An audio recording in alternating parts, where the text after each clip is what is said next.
कलयुग के अंत से पहले दिखने लगेंगे ये लक्षण, पुराणों में है भविष्यवाणी। 10 तथ्य जिनका वर्णन पुराणों में विस्तार से है। जय श्री लक्ष्मी नारायण। दोस्तों, स्वागत है आज फिर से एक नई वीडियो में। तो दोस्तों, सुनने से पहले आप कहीं शांत जगह पर बैठ जाएं और ध्यान से सुनें।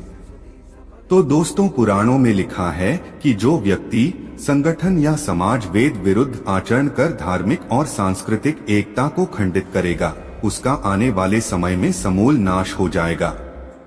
पुराण के जानकार मानते हैं कि जैसे जैसे कलयुग आगे बढ़ेगा, वैसे वैसे भारत की गद्दी पर वेद विरोधी लोगों का शासन होने लगेगा। ये ऐसे लोग होंगे जो जनता से झूठ बोलेंगे और अपने कुतर्कों द्वारा एक दूसरे की आलोचना करेंगे और जिनका कोई धर्म नहीं होगा। ये सभी विधर्मी होंगे। ये सभी मिलकर भारत को तोड़ेंगे और अंततः भारत को एक अराजक भूमि बनाकर छोड़ देंगे। दोस्तों, पहला भागवत पुराण में लिखा है, जब सभी वेदों को छोड़कर मनुष्य संस्कार शून्य हो जाएंगे, तब ऐसे लोग सत्ता पे काबिज होंगे।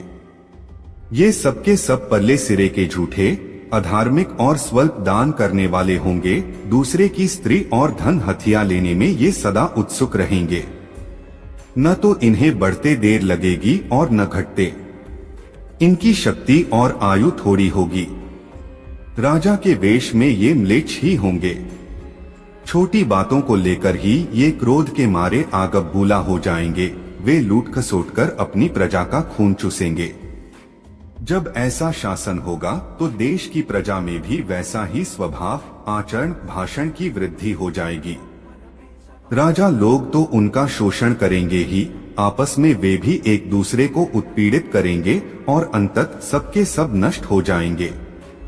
दूसरा है, भविष्योत्तर पुराण अनुसार ब्रह्मा जी ने कहा है, नारद, भयंकर कलियुग के आने पर मनुष्य का आचरण दुष्ट हो जाएगा और योगी भी दुष्ट चित्त वाले होंगे। संसार में परस्पर विरोध फैल जाएगा और विशेषकर राजाओं में चरित्रहीनता आ जाएगी। देश देश और गांव गांव में कष्ट बढ़ जाएंगे। संतजन दुखी होंगे।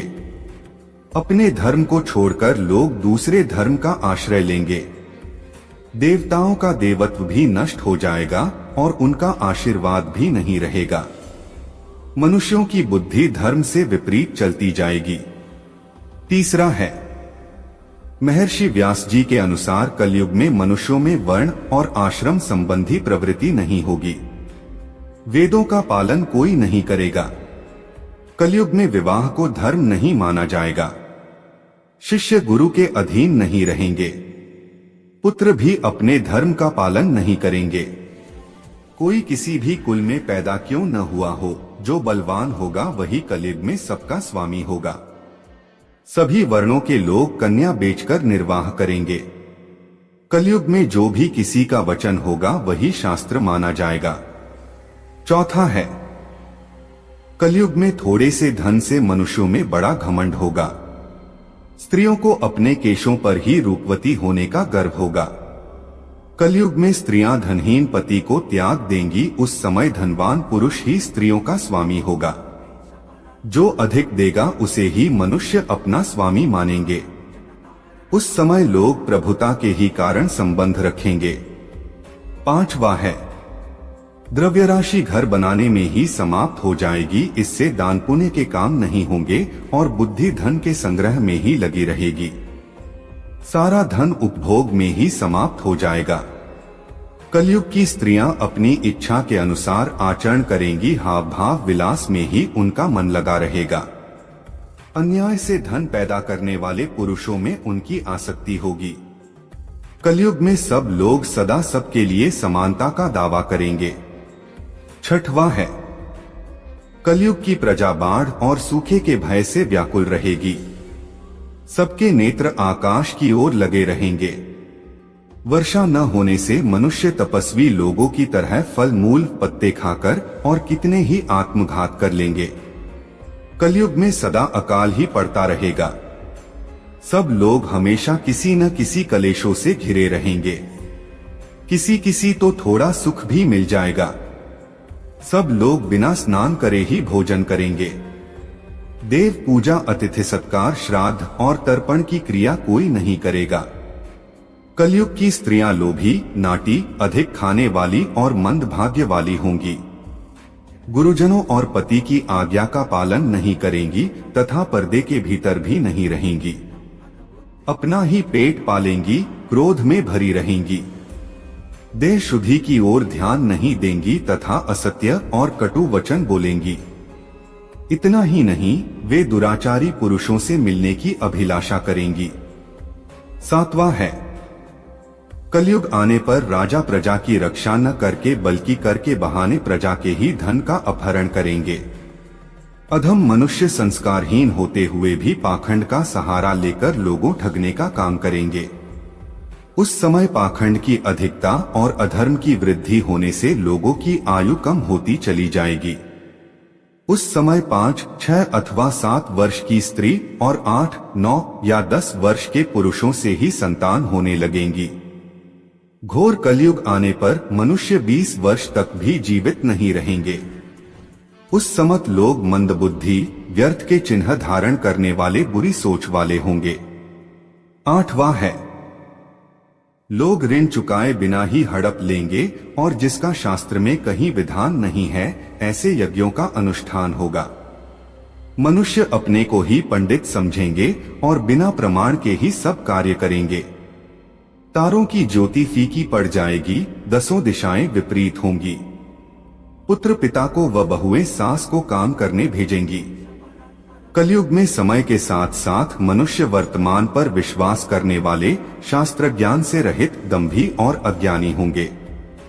जब जगत के लोग सर्वभक्षी हो जाएं, स्वयं ही आत्मरक्षा के लिए विवश हो तथा राजा उनकी रक्षा करने में असमर्थ हो जाएंगे, तब मनुष्यों में क्रोध, लोभ की अधिकता हो जाएगी।